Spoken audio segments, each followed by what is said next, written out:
John ये भी बताइएगा कि इसमें कितनी हकीकत है। क्या रात भर हमने देखा कि हमलों की शिद्दत ज़्यादा हुई है क्योंकि ट्रंप ने कहा कि ईरान के एनर्जी इंफ्रास्ट्रक्चर को टारगेट करेंगे।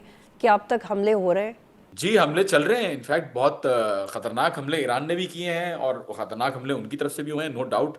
दोनों तरफ से जो है वो हमले जारी हैं। और ईरान जो है आपने अभी देखा कल कल किस तरीके से 94 ऑपरेशंस तो सिर्फ हिजबुल्लाह ने किए हैं कल।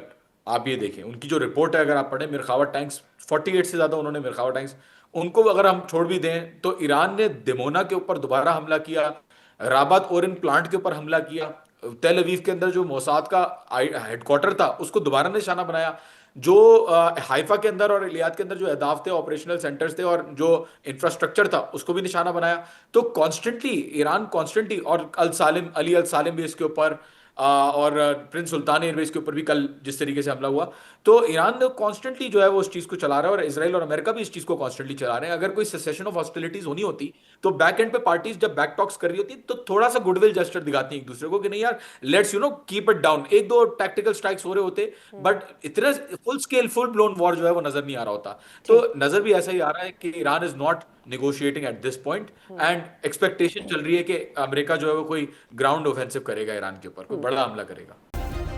सब्सक्राइब करें और बेल दबाएं ताकि कोई खबर रह न जाए।